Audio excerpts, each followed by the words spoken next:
Hi అండి. Welcome to మన ఆంధ్ర రుచులు. నేను మీ ప్రవీణ. బయట క్రిస్పీగా, లోపల మెత్తని ఉప్మా, పక్కన అల్లం చట్నీ. ఇలా పెసరట్టు ఉప్మా ఉంటే బ్రేక్‌ఫాస్ట్‌కి ఇంకేం కావాలి చెప్పండి? మరి ఈ టేస్టీ పెసరట్టు ఉప్మాని ఇంట్లోనే ఎలా తయారు చేసుకోవాలో చూద్దాం. ముందుగా ఒక గిన్నెలో పెసలు తీసుకుని బాగా కడిగి నీళ్లు పోసి నానబెట్టుకోవాలి. పెసలు నానబెట్టేటప్పుడే ఒక గుప్పెడు బియ్యం కూడా వేసి ఓవర్‌నైట్ నానబెట్టుకోవాలి. ఇప్పుడు నానబెట్టుకున్న పెసల్లో అల్లం, పచ్చిమిర్చి వేసి రుబ్బుకోవాలి. మిక్సీలో గ్రైండ్ చేయడం కంటే గ్రైండర్‌లో రుబ్బుకుంటే పెసరట్టు రుచి చాలా బావుంటుంది. అందుకే వీలైతే గ్రైండర్‌లోనే రుబ్బుకోవడం మంచిది. ఇందులో సరిపడా ఉప్పు వేసుకుని, కొద్దిగా వాటర్‌ని యాడ్ చేసుకుని ఈ కన్సిస్టెన్సీలో కలిపి పక్కన పెట్టుకుందాం.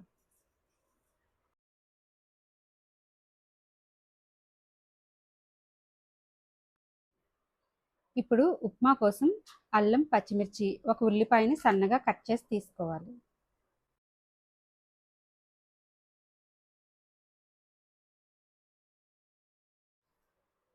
ముందుగా ఒక కడాయిలో కొద్దిగా నూనె వేసి వేడి చేసుకోవాలి.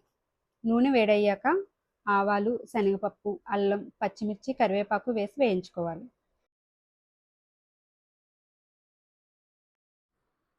2 ఎండుమిర్చిని కూడా వేసి వేయించుకోవాలి.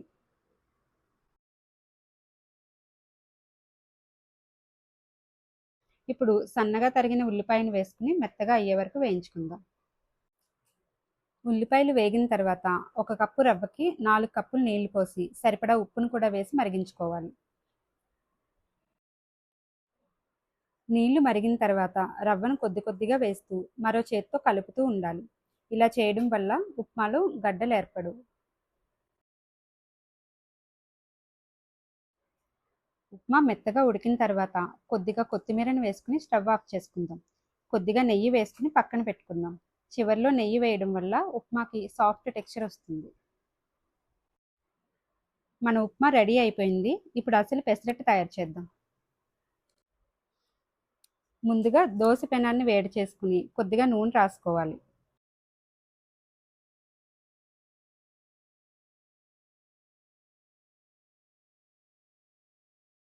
ఇప్పుడు ఒక గరిటెడు పెసరట్టు పిండిని తవ్వ మధ్యలో పోసి గరిటెతో పలుచగా రౌండ్గా స్ప్రెడ్ చేసుకో.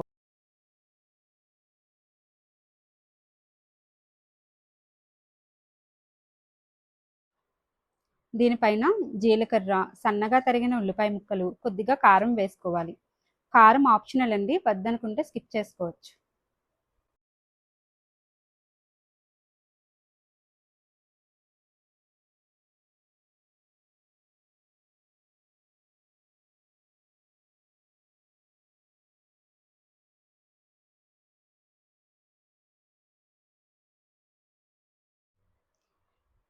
పెసరట్టు చుట్టూ కొద్దిగా నెయ్యి లేదా నూనె వేసుకుని క్రిస్పీగా అయ్యే వరకు కాల్చుకోవాలి.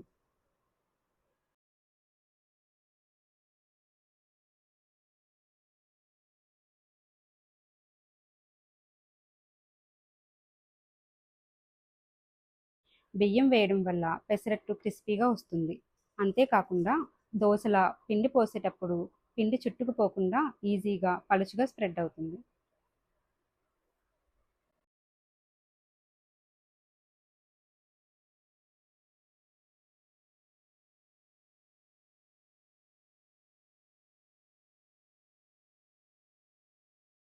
అంతే అండి, మన క్రిస్పీ పెసరట్టు ఉప్మా రెడీ అయిపోయింది.